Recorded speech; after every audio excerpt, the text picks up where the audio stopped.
Greetings YouTube, greetings everyone, and please welcome back my regular guests Ben. Hi everybody. And James. Hello there, this is James S. Prop, James 1978, and obviously as an Englishman my very word is law. Aha! Yes, well, here we have The Abominable Snowmen, directed by Gerald Blake and written by Mervyn Haseman. Mervyn Haseman and Henry Lincoln. Explorer Professor Travers awakes hearing the screams of his companions. He is horrified to see a lumbering, hairy creature standing over his friend's lifeless body. The TARDIS has materialized on a cold and windy hillside. The Doctor is delighted at their destination and tells his companions to start searching for a holy Ganta. They have landed in Tibet, and the Detson Monastery will give them a welcome of a lifetime if they arrive with the Ganta. A bell and holy Buddhist relic the Doctor took 300 years ago for safekeeping. While the Doctor steps outside to investigate, Jamie and Victoria locate the Ganta, along with a sword Jamie keeps. Meanwhile, the Doctor is certain he's being watched and elects to travel to the monastery first to prepare the way. En route, he finds the remains of Travers' camp and a dead body. He takes the rucksack with him as evidence. Victoria gets bored of being stuck in the TARDIS and convinces Jamie to explore. They discover huge animal footprints that encircle the TARDIS. Sadly, an almost entirely missing story, The Abominable Snowmen introduces both the Yeti and the Great Intelligence. It's a bit hard to judge it based on the recon, but the voice of the Great Intelligence is creepy, and the Yeti are at least something a bit different as monsters go. Actually, I'll just remark there, it's mainly the sound. The remaining sound of this one is not terribly good. It's a bit harder to concentrate. Tonight's fun fact is that Professor Travers is played by Jack Watling, real-life father to Deborah Watling, who plays Victoria. So, Ben, your thoughts on The Abominable Snowmen? Oh boy, here we go. Look, I admire them trying to take on a place that the TARDIS hasn't traditionally been before, specifically Tibet. The problem I find is not with the story itself. The story is outlined pretty well. It's just they didn't do their homework. All the chanting in the episode is wrong, 100% wrong. When you go to Tibet, I've never actually been to Tibet, but I'm fairly familiar with Buddhism in general, and the chanting isn't like a Gregorian chanting. It's more like, I have a little bit here on the Wikipedia page. It's like you take refuge in stuff, say enlightenment.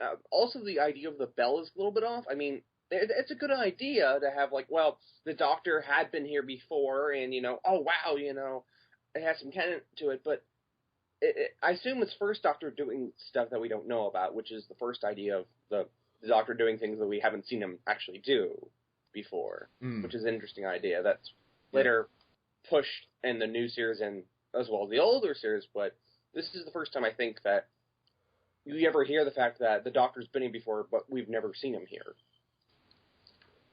Yeah, you might be right. I mean, in the War Machine, he seems to he knows this scientist guy, but he hasn't been mentioned before. That would be an exception.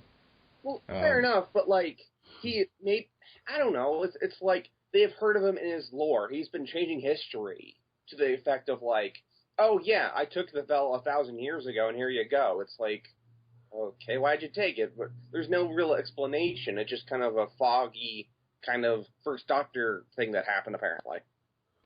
Yes, I did actually feel that the whole thing with the bell was entirely redundant. Yeah. The sole reason for the bell as MacGuffin, as plot contrivance, was for there to be a reason for the Master to know and recognize the Master of the monastery, not the Master in the Doctor Who sense, which I just realised how confusing that would be. The Master of the monastery, the 300-year-old Buddhist monk who has been kept alive by the Great Intelligence, spoiler alert, to know and recognise and trust the Doctor. But as you've mentioned before, Alex,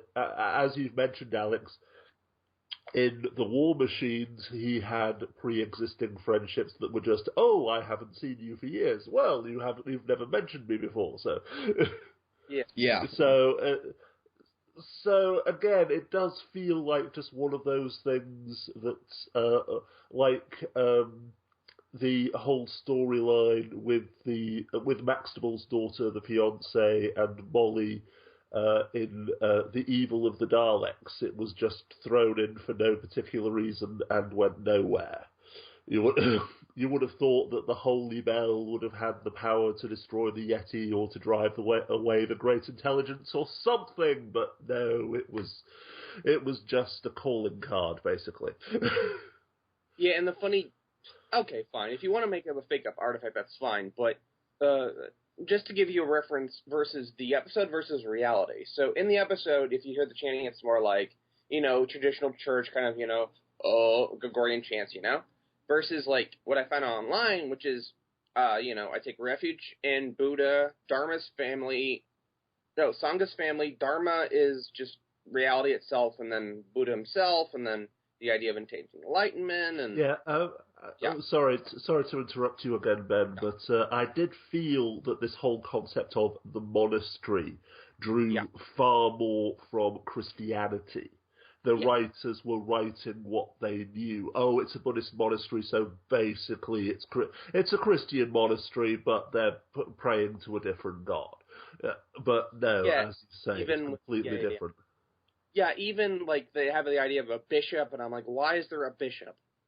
An abbot, Yeah, like an abbot. There is no abbot. There's not... It doesn't work that way. I just... Well, if it's any consolation, there will be a Buddhist on the writing team later when they do this stuff. Barry Letts will... And in Japan, there were famous warrior monks, Buddhist warrior monks.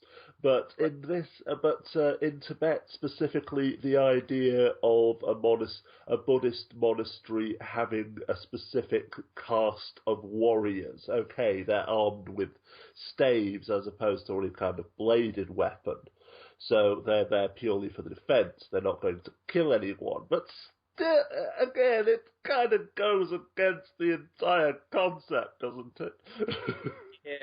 Yeah. Japan has, not wanting to... I won't go off on a comparative cultural rant. Japan, in its feudal past, in its samurai past, there was always the conflict between the Buddha... Not conflict, but the kind of hypocrisy of being Buddhist whilst carrying a sword and killing people. But, that was only ever really the case in Japan. Other Buddhist countries, specifically Tibet, pacifism, and Bhutan, pacifism is a way of life. Yeah, and also in the episode, they had a war chieftain randomly in the middle of everything and giving orders. I'm like, why? Where's it coming from? I felt like there is a local library and this. I mean, come on, what year is this? 1960 what? No, it's 1928. Right, but the serial was made in 1967. They had excuse me. Yeah. Yeah, it's November 1967. They can go to a library. It's not that hard. Yeah, would have been a little bit biased, but at least do a little homework. Sometimes TV shows and films give audiences what they expect. It's like how a lot of people wouldn't believe a Viking film where they don't have horns on their helmet, even though that's a pure Hollywood invention. Sorry, the whole concept of the audience not believing is voided when you realise this is the story about a disembodied space intelligence taking over the body of a Buddhist monk, keeping him alive for 300 years and using him to create monsters as part of his master plan to conquer the world. Fair. Could happen. And the Yetis are robots with the giant... Remember the whole sequence with the ball rolling around? There is a bit of episode 2 where it's complete, and it just seemed to me like... I feel like they used this trope later on, like, with the idea of, oh yes, Jamie, this is, we don't know how these things work, but apparently their batteries roll away. They're not batteries, really. They are the brain, for lack of a better term, of of the machine, of the Yeti, and that they are the controlled sphere. And yes, the fact that they can move by themselves, it's never explained, but it's just one of those things that the suspension of disbelief is considerably in play here, as with a great deal of fantasy and science fiction. Aha. But, that is a shame, though, that so much of the serial is missing, because when Jamie and the Doctor are physically wrestling to keep one control sphere from getting back into its Yeti so that the Yeti can kill them, I'm imagining that as a great slapstick comedy scene to watch the two of them desperately trying to keep, like a mime, really, just holding the silver ball. But sorry, you were going to say, Alex. Oh, well, I thought we could go over to you for your general thoughts on this serial. The Doctor arrives on the mountain, he finds a knapsack, he finds a dead body, and he's instantly accused of the murder. Professor Travers thinks that he's a journalist out to steal his glory. The leader of the warrior monks, the monk warriors, thinks that he is the one controlling the Yeti. Oh, such an original storyline! How we've never seen this before in Troughton Who, and we'll never see it again. Oh, why won't you listen to me? Why won't you let me help you? Will the Doctor? Will these distrustful people allow the Doctor to save him? Thankfully, of course, after episode 2, all of that bullshit is finally cleared up. Overall, though, yes, I did sense, although I'm not a Buddhist, the only real knowledge I have of Buddhism, which isn't very much, is specifically Japanese Buddhism, which, as I say, is full of contradictory threads. But in spite of that, I did see you've just basically written a Christian monastery with warriors. Why? Because it looks cool, and because you need some kind of defence force to drive the plot and somebody to suspect and threaten the Doctor. The plot is just a mishmash, really.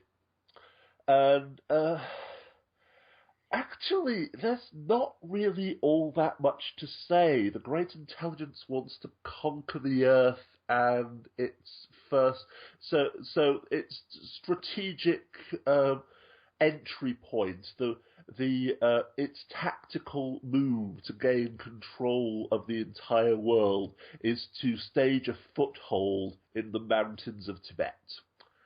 Yeah, a cave in Tibet is automatically the best place from which to launch an attack to conquer the entire world. And yes, in order to achieve this goal, he uses the body of the monk who has been the Buddhist monk who has been kept alive for 300 years by this intelligence to create what are essentially giant cuddle monsters.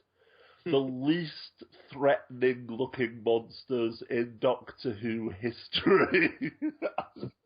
Yes, I mean, this is the first design of the Yeti. I think they're a bit more threatening when they come back. But yeah, people actually call these ones Wombles.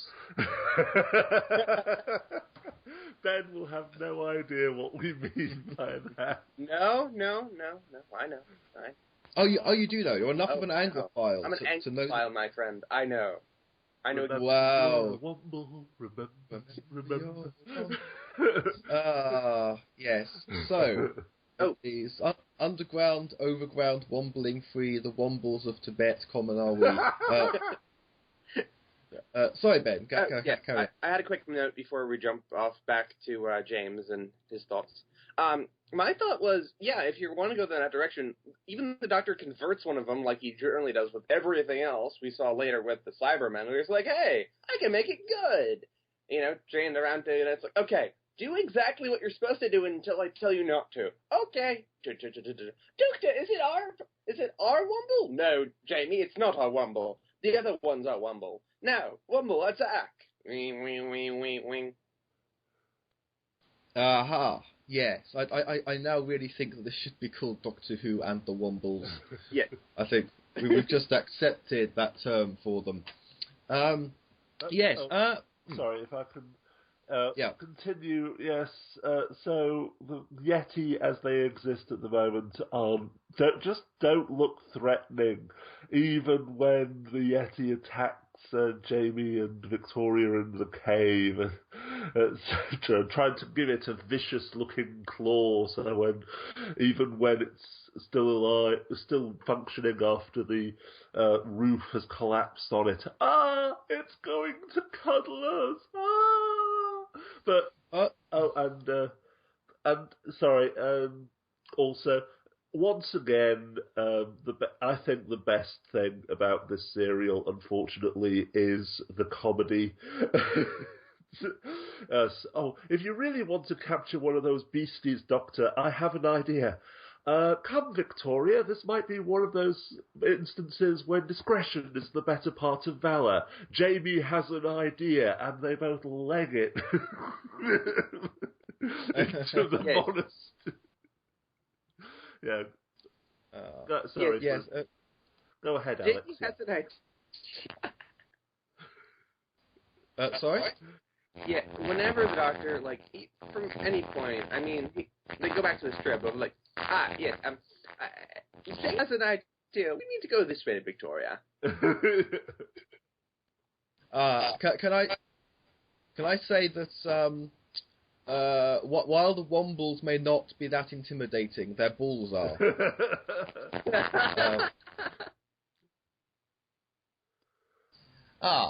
Okay. One thing here, because James was talking about Professor Travers before, and one thing is, at least he's a developing character, and he's a recurring character that we see again. Maybe that could be its own topic. Ben, your thoughts on the Professor Travers character, played, as I mentioned at the beginning, by... Right. Yeah. So, with Professor Travers as a recurring character, later on we'll get to see how he's more developed and how he gets his life together, but this is young Professor Travers, and he makes a lot of blatant statements that he has to apologize later for. But overall, as a character, he at least grows and learns, and and they make a little at the end of this episode. They say, "Oh yeah, what are you going to do with the Yeti, Professor Travers?" "Oh, I think I'll bring it home or something." And of course, the very end, they see a real Yeti. Oh yeah. A real Yeti. And so, James, your thoughts on Professor Travers as a character?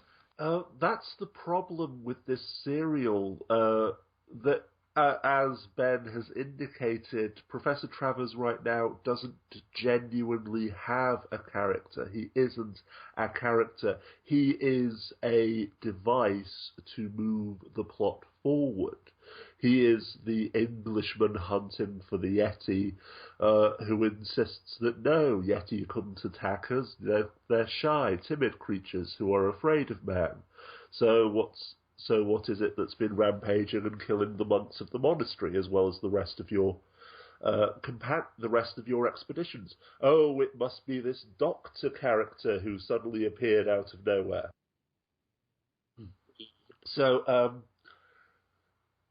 So basically, like the head warrior monk, like the abbot, like I can't remember his name, the youngest monk in the monastery, who is the ally, who is basically there to help the white people. Professor Travers in this has his role. And likewise, in the next serial in which we see him, he is basically, he's the man who found the Yeti. And now he has a daughter, and it's 1968, or whenever it is. So, unfortunately, there isn't really that much to say about him. his character exists to move the plot forward, or to hold it back in the case of the whole "you murdered my companions" bullshit. Aha. Okay, well, I'm going to open the floor. If anyone has anything else to say about the serial, anything at all? Oh, yes. I looked down the internets, and I found out something very interesting, the reason why the Daleks aren't around anymore. For two reasons. Not for the original reason that we thought, which was, hey, we need to get rid of this and basically make these characters, more like the Daleks and coming back each week and stuff like that. It's apparently Terry Nation wanted to make an American television show based around the Daleks in 1967. Yeah, I think it was supposed to be Daleks versus Mechanoids, and whichever network it was didn't pick it up. But yeah, I suppose he was taking it away and trying to make some money, but do Daleks work outside of Doctor Who is the thing. I mean, they were massive. I mean, there were two films they were Doctor Who films, but they were sold on the fact that they had Daleks in them. Right. Yeah, okay, I'm going to go... sorry, to James, do you have any last thoughts? Not really, no. It's one of those serials that really not necessarily has a perception filter on it. It's just that there's not very much to say. You arrive at a place and the standard formulaic stuff happens. You're accused of the murder. There are these monsters. You reveal the truth about it. You destroy you drive away the great intelligence. Blah blah blah. The end. So I'm after spending so long waiting for this podcast to begin, I am worried that once it's over, I'll remember, damn, I should have said this. But no, at the end of the day, I don't think there is really that much to be said. Okay. Well, I suppose we'll wrap things up. Well, first of all, let's have high point, low point. I think what my high point would be. I think I do like the Professor Travers character, even though you say he isn't a character. Maybe I liked Jack Watling's performance. I don't know. My low point, if it isn't the fact that the sound quality isn't very good on the existing, it needs to be cleaned up. Okay, we'll go with the fact that it's Doctor Who and the Wombles. So, Ben, your high point, low point. High point, I think, was when they were trying to convert one of the, the Abominable Snowman thing. So, what's the word? You're thinking about the next serial. That didn't happen. No. I was thinking of the Yeti. Yeah, the Yeti. When they tried to get the circles to change the Yeti, and the Yeti, became a good guy. Apparently, that was. No, that was in the next serial in which we see the Yeti. That didn't happen here. No, it did. When?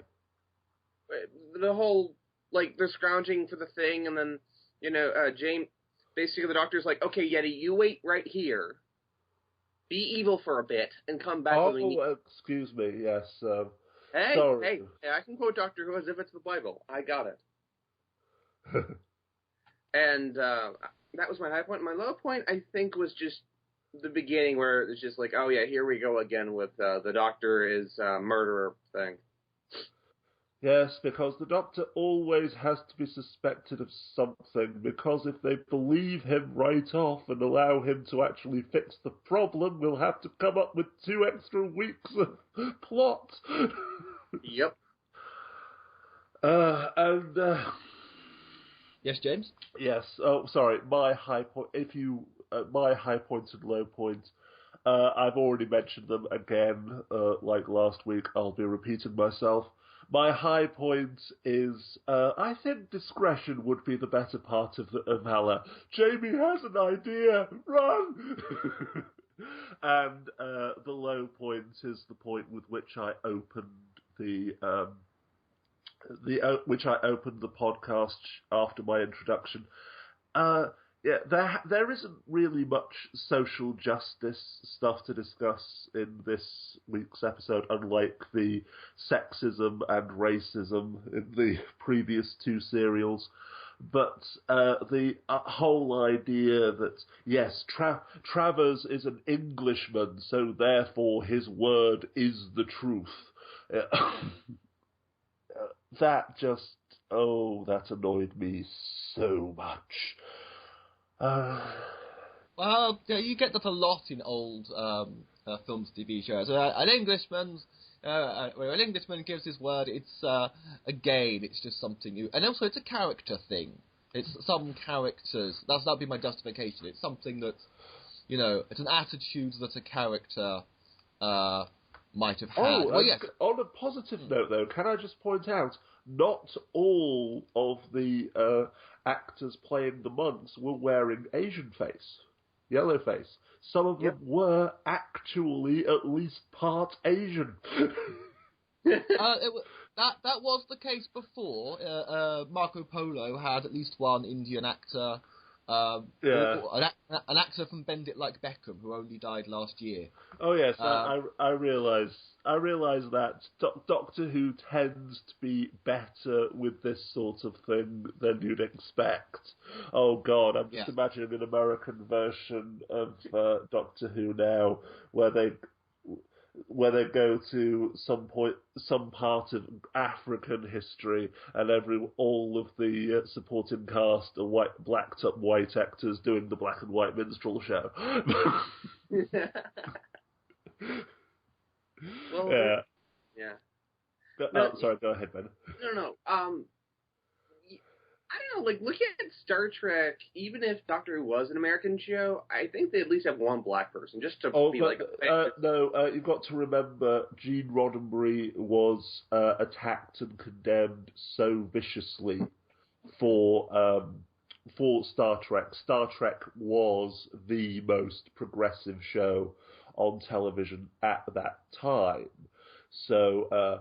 yes, I did consider that, yes, Star Trek wasn't anywhere near that bad. It was still problematic, even more problematic than Doctor Who, but it was making progress. However, we've got to remember that Star Trek wasn't representative of that time, of that point in American television history. Okay, fair enough. I'm just saying, like, Lost in Space, when they had, like, Aboriginal stuff, they kind of tried to have a few people that kind of looked like them. It wasn't all just, oh yes, hello, frickin' Mad Men thing, but whatever. Yeah. Each their own. I think Americans, at least, would have some kind of standard, but maybe not. I don't know. Let's find out. Go to a parallel universe where Doctor is American. We'll find out. Yeah. With Dick Van Dyke as a second Doctor. Yes, okay, oh God, Dick Van Dyke's Cockney accent. Yep. But let us not dwell on horrid things. Once we have thought it, we cannot unthink it. Indeed, the trauma is there for life. So, okay then, shall we have, Ben, your final thoughts and goodbye? Final thoughts, this episode's really interesting in the middle point, and you get to see Professor Travers for the first time, and Jamie does his job. Good night, folks, and I'll see you one of us. And James? To quote one bit part character from Futurama, this serial is adequately satisfactory. And to paraphrase Ben, it's not just Jamie, it's the serial itself that does the job. Aside from all of the total inability to actually research or represent Buddhism, Tibetan Buddhism, which Ben discussed in relatively great detail, it's a Doctor Who serial. It does exactly what it says on the tin. If I were to use the words formulaic or cliched, it would be too harsh. Introducing the great intelligence, introducing the cuddle monsters, the wombles. But yes, it's not that good, not that bad, not really representative of everything. Yeah, now I've got that song from The Simpsons in my head. You know, we are the mediocre episodes. Oh, I've not heard that. No, sorry. They're singing about presidents. Yeah, it's just the final line from it. We are the adequate, forgettable, occasionally regrettable caretaker episodes of Doctor Who. The day that James, of all people, turns this podcast into a musical. I know you do have a secret copy of the Annie soundtrack stashed away somewhere. Tomorrow, The room. Okay. We know it's time to stop now. Yeah. So, yes. Well, next week we will be discussing the Ice Warriors.